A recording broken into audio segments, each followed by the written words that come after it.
구독, 알림 설정까지 부탁드립니다. 오늘도 우리 사는 이야기 찾아주셔서 감사합니다. 사연자분이 보내주신 이야기 시작해볼게요. 다들 아이 낳고 몸매 관리, 체중 관리 열심히 하셨나요? 저는 정말 미친 듯이 관리해서 임신 전보다 5kg 정도 더 뺐습니다. 자랑 같다고 생각이 드실 수도 있으시겠지만 지금부터 제 이야기를 들어주시면 결코 자랑이 아니라고 생각이 드실 거예요.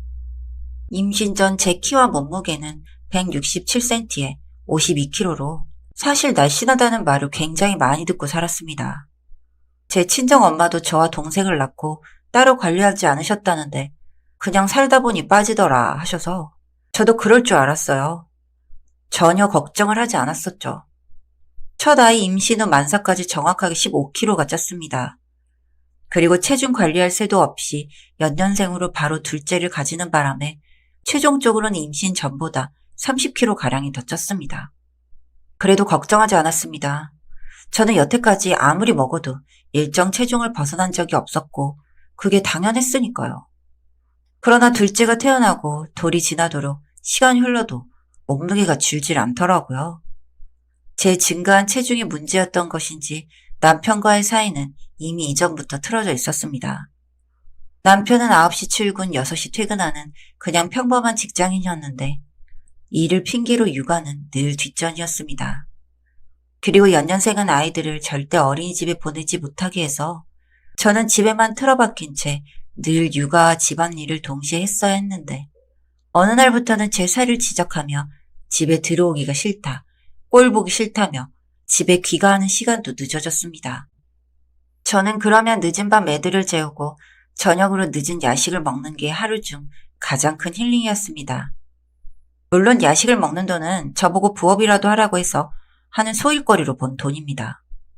저는 육아와 집안일, 심지어 부업까지 했어야 했습니다.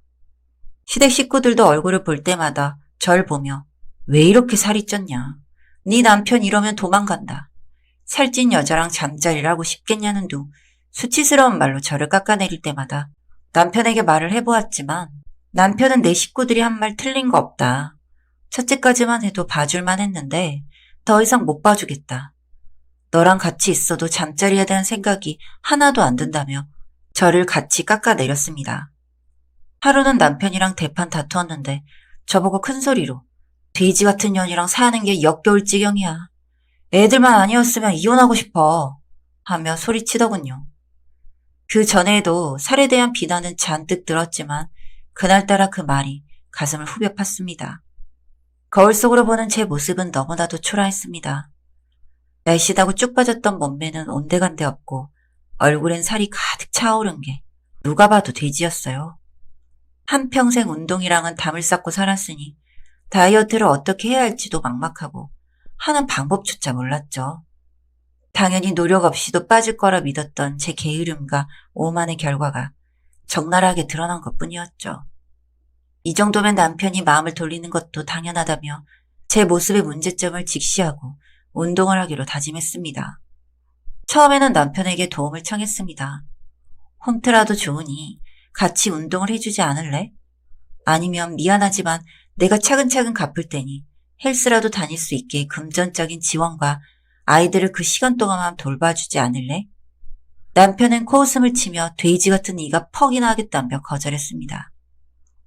운동법을 모르니 헬스를 안 다니면 어떻게 하지 하며 막막했지만 제 고민을 들은 동생의 친한 친구를 통해 그냥 가끔 밥 사주는 대가로 식단 관리를 도와주기로 했습니다. 그 후 닥치는 대로 이 운동 저 운동 안 해본 운동이 없을 정도로 닥치는 대로 시도했습니다. 안 본 다이어트 유튜브가 없을 정도로 온갖 지식을 다 배웠습니다. 물론 지식이 없으니 처음엔 지지부진했지만 식단 관리라도 누군가 도와주니 방황을 비교적 덜했던 것 같습니다. 아직도 동생의 친구한테 너무나도 고맙습니다. 평소에 남편 아침 식사를 위해 7시에 일어나던 기상시간을 6시로 당겨 조깅을 시작했고 아이들은 어린이집에 보냈습니다. 어린이집에 보낼 때조차 남편은 게으른 게 운동 핑계로 애들을 어린이집에 보낸다며 얼마나 게을러지려고 그러냐며 혀를 끌끌 찼지만 저는 살을 뺀 모습을 보여주겠다는 집념 하나로 버텨냈습니다. 아이들이 어린이집에 간 동안에는 집안일을 다 끝내놓고 아이들이 오면 아이들과 같이 식사를 하고 재운 후 다시 운동하고 하는 일상의 반복이었습니다. 살이 빠지는 것뿐만 아니라 건강해지는 걸 제 몸소 느끼니 운동에 재미가 들리더군요. 남편의 관심이나 사랑보다 운동이 더 재밌었습니다. 더 우스웠던 것은 제 몸에 변화가 생기자 달라지는 남편의 태도였습니다. 살이 빠질 때마다 더 다정해지는 남편을 보자 역겨웠습니다. 응원이랍시고 좀만 더 빼면 예전 몸매다. 예전 몸매까지 못 빼면 당신은 의지박약인 거 알지? 하며 깝죽대는 남편. 생각해보니 제가 체중이 쪘던 만큼 남편의 술 빼는 나날이 더 차오르고 있었고 예전엔 맞던 바지가 맞지 않고 본인도 피차 일반 똑같이 살이 쪘는데 저에게만 다이어트에 대한 잣대를 들이민 게 기가 차다고 느껴졌습니다. 60kg대까지 감량에 성공했을 때 저는 취직을 했습니다. 아이들 육아를 위해 파트타임 수준의 짧은 근무 시간이었지만 사람들을 만나고 직장 생활을 하며 잃어버렸던 자존감도 되찾았습니다. 일, 육아, 집안일을 도맡아 하는 동안에도 자기 몸에 대한 객관화가 되지 않고 운동할 생각도 없고 되려 운동하는 나를 보며 자극을 받지 못할 망정 응원이랍시고 비아냥대는 그를 보며 한심하다고 느꼈습니다. 이렇게 시간이 흐를수록 남편에 대한 마음이 식어가고 있었습니다. 그러다 하루는 시어머니 생신이라 온 가족이 시댁에 모였습니다. 하나밖에 없는 며느리인 제가 열심히 삼겹살을 굽고 있었는데 남편이 말문을 텄습니다. 엄마, 쟤 봐봐. 살 엄청 뺐는데도 아직도 디룩디룩 뱃살이 보이지? 내가 저거 뚱뚱한 살집을 보면 어떻게 참고 살았나 몰라. 그래도 참고 산 보람이 있네. 다이어트 하는 거 보니까. 잘못 들었나 싶어 남편을 쳐다봤는데 시댁 식구들이 다들 깔깔 웃으며 우리 아들 장하다면 남편에게는 칭찬을, 제게는 네 남편이 이제서야 너를 예쁘게 보려고 하니 더 열심히 살 빼렴 하는데 머릿속에서 툭 하고 끊어지는 소리가 나더군요. 주변을 둘러봤습니다. 제가 살찐 것에만 신경을 쓰느라 그동안 제대로 파악하지 못했던 시댁 식구들. 결코 마른 사람들이 아니었습니다. 기본 뼈대가 큰 탓도 있겠지만 전체적으로 동글동글 빚어놓은 밀가루처럼 둥글둥글한 살집 덩어리인 이 집안 사람들이 그동안 절 비웃었다니. 운동까지 하고 열심히 빼고 있는 나를 비웃다니 하는 생각이 들자 더 이상 참을 수가 없었습니다. 저는 고기를 굽고 있던 집게로 잘라놓은 비계덩어리를 들어 남편에게 팍 던졌습니다. 남편이 악 미쳤어? 하자 저는 그래 미쳤다. 내가 너 같은 새끼한테 잘 좀 보여보겠다고 다이어트를 하겠다고 했다니. 야, 너 나 말랐을 때 내 눈도 못 마주쳤어. 알아? 하고 악소리를 질렀습니다. 시어머니가 아이고 하는 곡소리와 함께 뒷머리를 잡고 눕는 신용을 하시고 시누이도 어버버하며 입을 다물지 못하고 있길래 한마디 더 했습니다. 야, 이 미친 새끼야. 네 새끼 둘 뱃속에 품고 있느라 찐 살. 나 같으면 미안해서라도 같이 운동을 하거나 PT를 끊어주거나 하다못해 육아라도 같이 하겠어. 근데 뭐? 그동안 내가 살을 뺄 수 있도록 도와준 건 단 요만큼도 없는 놈이 뭐라고? 야, 거울이나 봐. 네가 나한테 뭐라 할 처지가 아니야. 내가 던진 비계덩어리가 네랑 똑같다고. 그리고 잘라놓은 비계덩어리가 담긴 통을 들어 남편 머리 위에 들이부었습니다.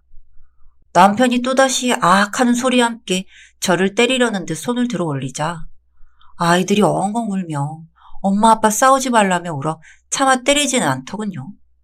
저는 그 길로 아이들의 손을 잡고 시댁을 나와 집으로 왔습니다.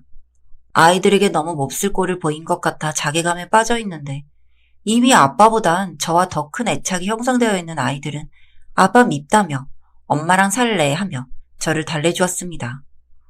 그렇게 아이들과 시간을 보내고 있는데 남편에게서 카톡이 왔습니다. 지금이라도 사과하면 용서할게. 안 하면 가족들이랑 같이 이혼 준비할 거야. 기가 차서 말도 나오지 않아 답장으로 너랑 너 식구들 같은 비계덩어리들 때문에 여태까지 허비한 내 시간과 감정이 아까워. 이혼 준비 열심히 해. 나도 똑같이 준비할게. 집에 들어올 생각은 마. 하고 보내주었습니다. 그때부터 남편과 저의 진흙탕 이혼 소송이 시작되었고 1년이란 시간 끝에 결국 이혼을 하게 되었습니다. 제 마지막 발언 때문이었는지 남편은 건강검진을 받았다고 하는데 각종 성인병에 당뇨, 고지혈증, 온갖 것을 달고 살고 있었다고 합니다. 그 뚱뚱한 시댁 식구들도 다 똑같겠죠. 남편은 처음에는 제게 맹비난만 퍼붓더니 건강검진 결과가 나온 이후부터는 제게 빌빌 기며 이혼하지 말자고 빌더군요. 아마 평생 병습을 해줄 건강한 부인이 필요했던 걸까요? 이혼 판정일에 남편에게 고기 비계만 잔뜩 담아 아주 예쁘게 포장해 선물로 주었답니다. 오래오래 유병장수하라는 말과 덧붙여서 말이죠.